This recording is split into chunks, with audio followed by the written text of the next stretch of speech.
What's up everybody, Rob here. So it's the 4th of July, it's America's birthday, it's Independence Day. So in order to celebrate this holiday, I'm going to be testing an American-made weapon.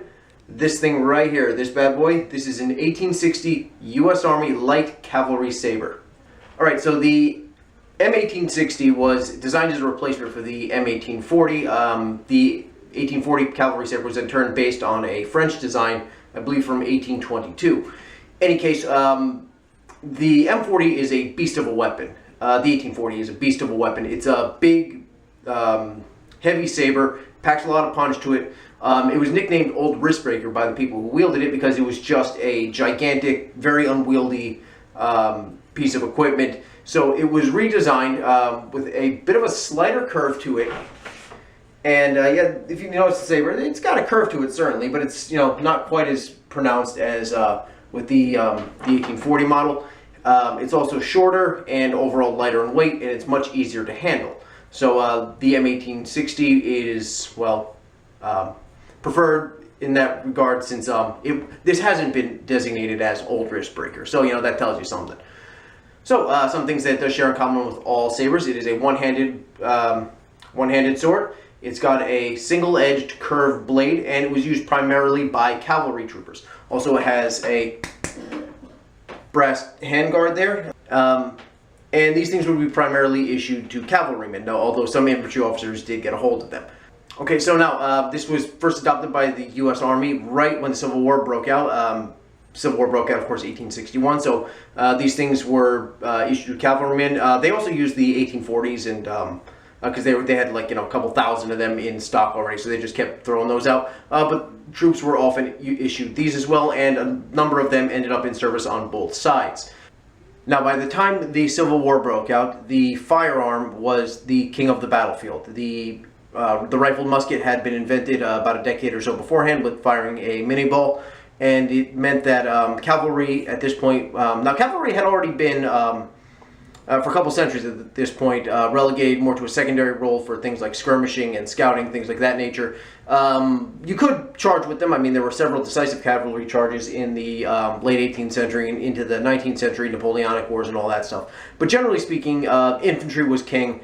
Cavalry was regarded more as just a supplement to that, for scouting purposes, and the use of the saber and other types of swords and melee weapons like that was rapidly falling out of favor. Just to give you an idea, there was actually several accounts of Union cavalrymen charging at Confederates, and the Confederate, he wrote a letter back home, and he said something along the lines of, they were there, waving their sabers around. They might as well have been waving like wheat stalks for all the threat it was to us. We opened fire and, kill them all. Something to that general effect. So the idea of like this mass cavalry clash, with sabers drawn and all that stuff, that was rapidly, because due to technology, that was rapidly becoming an anachronism of the past. So yeah, there's really not much more to say about this. It's a saber. Sabers have a long history going back many centuries at this point, and just because it's Independence Day, you'll be testing the American version of it. All right, enough history lesson. Let's get to it. Oh, and one other thing I just want to mention real quick. This thing does, when it was issued with a metal scabbard, like you see here. Yeah, if someone can tell me what the heck this thing is for. I've seen about like this paddle-like thing on the end of the scabbard. If you know what that's for, please let me know. I haven't the faintest idea. But because it has a metal scabbard, it dulls the blade if you draw it too many times, and many troops would complain about that.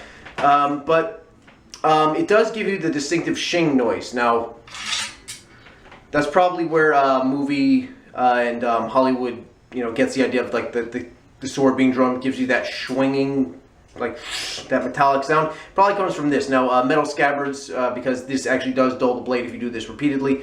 Metal on metal dulls metal. So, yeah, there you go. That's probably where that came from. Just a small little aside there. It doesn't really have much to do with anything. And, okay, yeah, let's get to it then.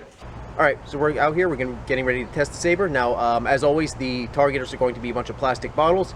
Got one set up all here ready to go. I am far too cheap for ballistics gel. Yeah, just it's the kind of thing you can come to expect from me. I'm sure none of you are surprised, any of the return viewers. Any case, it is ungodly hot, so I'm sweating like crazy because the temperature is pushing about 100 degrees right now, so I'll try to keep this as relatively quick as possible, and if I pass out from heat stroke, well, you know, hey, sacrifices I make for you people. Now, interestingly enough, I know this is a 4th of July special, but I'm actually doing this on July 3rd just due to general scheduling issues. And July 3rd, well, this is a Civil War era Saber, and right now, it's about noon right now, so the Pickett Pettigrew charge is about to kick off. Yes, Pickett Pettigrew, there was actually not just Pickett there were other divisions as well. I think Trimble was there too. The artillery barrage would begin about an hour from now, 155 years ago today, so so this is even more appropriate. Also, strangely enough, at the Battle of Gettysburg, this is one of the more overlooked aspects of the battle. Brief aside here, it's, what do you expect? There was actually some cavalry fights on the third day on both flanks of the battle. One a little bit south of Little Round Top, another one on the other side of the battlefield up north, a little bit past Culp's Hill, I believe. I'm not mistaken. It doesn't really talk about very much, but Jeb Stuart, the Confederate cavalry commander, he actually managed to arrive, and he, well, had a brief cavalry battle. Custer, George Armstrong Custer, was involved on the Union side. I think he was commanding a Michigan cavalry regiment, if I'm not mistaken. I haven't looked it up. In any case, yeah, there was a cavalry battle, which actually, well, the pieces were moving into place. About an hour from now, everything would kick off. So, strangely appropriate. And, okay, well, that's about it. So we're going to be testing the Saber. Again, I've never actually cut something with a one-handed sword before. I have gone through some of the forms, but of course, me being the inept loser that I am, I have absolutely no idea what I'm doing. So we're just going to try it out, see how it works, get a feel for the sword. It feels pretty lightweight. I can definitely maneuver it pretty easily. I don't know if what I'm doing is functionally correct, or you know, I'm just going to make an idiot of myself. But in any case, we're going to test it and see what happens. I've never cut with a single-edged sword, single-handed sword before. I did do some cutting with a katana at one point. Never single-edged blade, so we'll see how this works out. Alright, so first test, just a half-gallon milk jug, just made from, you know, pretty cheap plastic.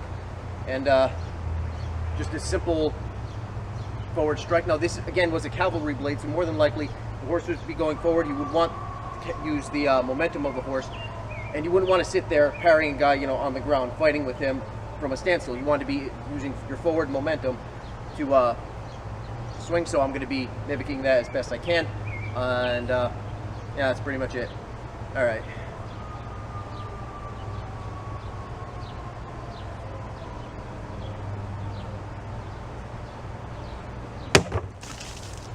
Oh, that went way better than I thought it would. That was a really clean cut.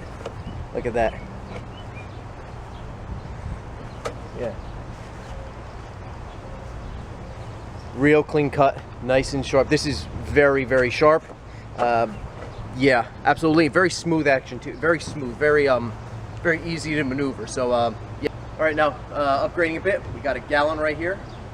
Same idea. Just a simple, you know, just a forward cut. Remember, I didn't actually script any of this, so I'm just ad-libbing.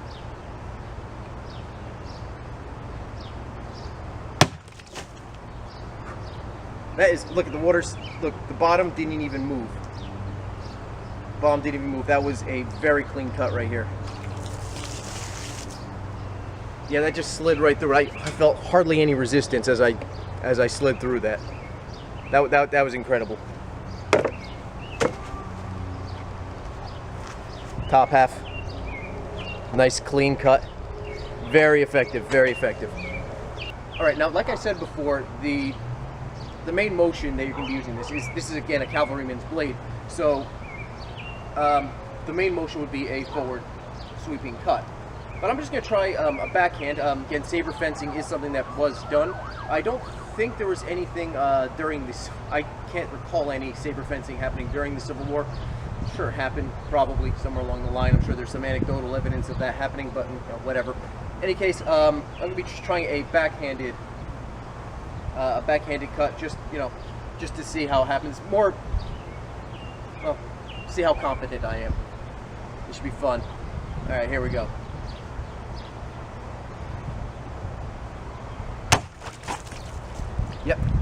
That worked. That worked really well. Yeah, another one right. Slip the top right off. Top's right here. Top went straight off. Nice clean cut. Fantastic blade, fantastic. Love it. This is a very lightweight blade, very easy to maneuver, so I can absolutely see this being, shoved in the hands of a conscript and have them sent out there. It's not something that requires, not saying that yes, you become extremely skilled with it, you need practice, of course you do. But it's very forgiving for someone who really doesn't know what they're doing, which is good, I think, to have when you have a number of conscripts out there. People that were, when armies are raised en masse, like what happened during the Civil War. You can just give one of these people, give them some rudimentary training, and it will absolutely do the job. So just going to do another backhanded slash just to see how, well, mostly because I have an extra bottle, might as well use it. So here we go. Ready?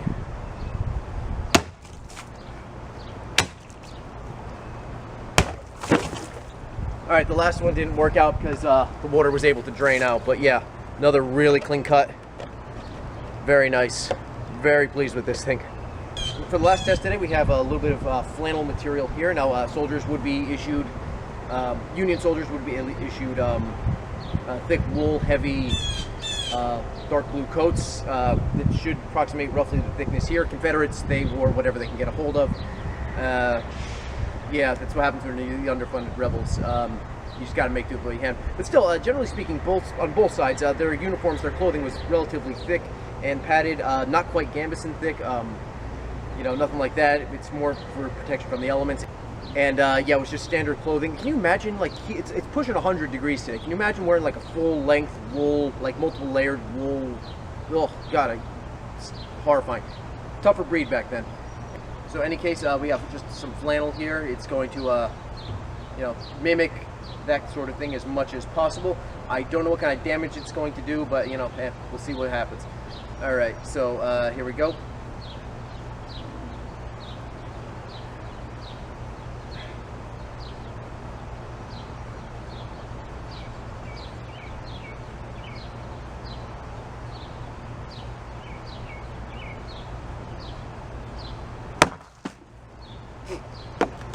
That was interesting.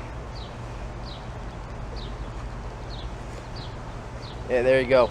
Okay, this is very interesting. We have here the side with, you see with the tape here, the side with the cloth on it.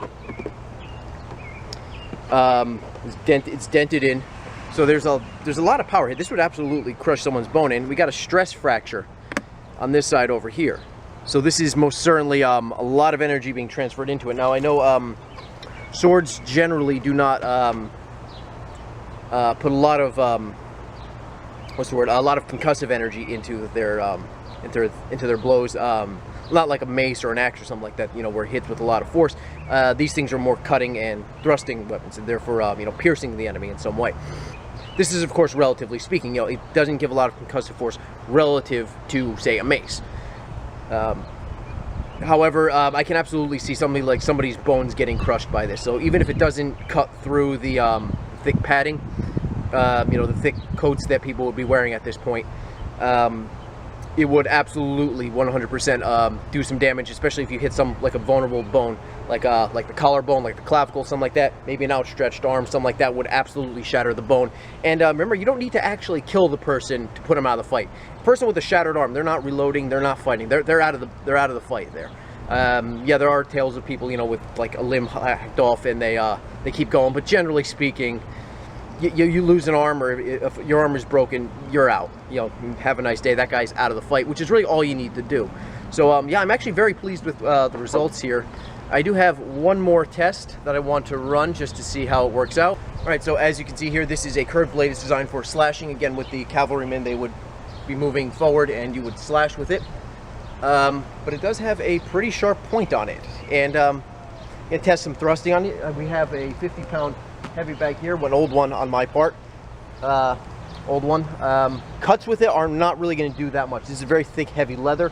Yeah, it's not really going to do all that much. I did do it from a standing position. I did test it before. It really didn't do much of anything. But I'm just going to test how well this thing can thrust. again, if you're a cavalryman and you are at a standstill, you are in a world of hurt because you know, you're a giant target. So you want to keep your mobility up, and so the cut would be much more effective. But I guess you could, if you're charging in, you could, you know, thrust with it out. That would be, I mean, a somewhat of a viable, you know, you're here and then, you know, you can thrust with it into the enemy's masses. Yeah, why not? I mean, look, give it a try. All right, so we'll see how the see how far a thrust penetrates. I have to do it this way because it doesn't really stand up that well on its own. It's designed to be hung from something, but whatever. All right, here we go. Just a couple thrusts just to see the thrusting capacity of this particular saber. Ooh, that's actually not bad. It's a good 3 inches. That is very heavy leather. That is thick leather. That will 100%, that is a kill shot. That guy is dead. He is having a very bad day. Hit the right area, that'll go right through the heart. Well, heart got ribs in the way, but you know what I mean. All right, let's try another one. Let's try from the hanging position, like a downward thrust from this position.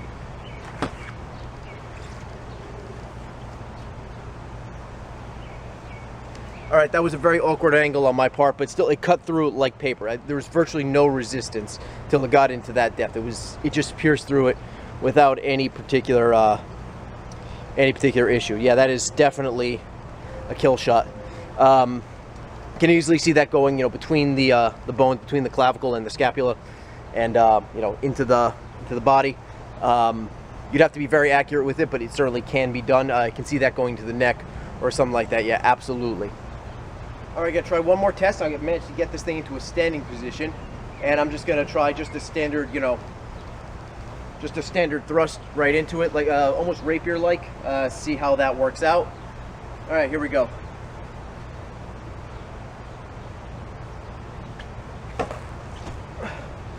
And it fell over, but yeah, it got a pretty deep penetration here. Yeah, I couldn't. It was about this far in with that thrust in there, and it would have been further if it actually had some resistance and didn't just immediately fall over. But yeah, there you go. This thing has major. Yeah, there's a bee around here. Look at that. See, look at that guy flowing around. Yeah, but here's the hole in it right there. Got the other thrusts. I don't even know where they are. They're somewhere. I don't even know. Oh yeah, here we go. Relatively light hole right here, but it just tore right through that. I don't know where the other one is, but yeah. Oh, here it is. Here's the other one. Yeah, this thing tore right through it. Thrusts just go right into this thing. I'm putting like, I'm, you know, barely putting any, look, I'm just barely putting any more than the weight on there, and it's already digging in. So yeah, as a thrusting weapon, this thing is actually very, very well suited. Again, that was not the main primary purpose of it. It was more of a cutting weapon, and hitting a vulnerable area like the arm, the leg. Yeah, this thing definitely will do some damage. So so yeah, 1860 US Army light cavalry saber, pretty much a staple for cavalrymen during the Civil War, and yeah, very pleased with this today.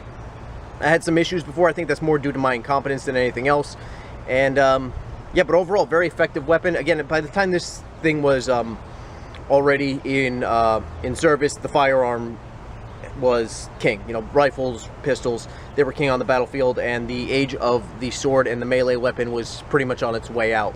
So yeah, there would be additional US Army sabers afterwards, I think, because I sort of demonstrated here, but it was determined that thrusts would do more damage than a cut. You know, people could, like, you know, you could slash someone's arm and the person could recover and eventually get back into the fight.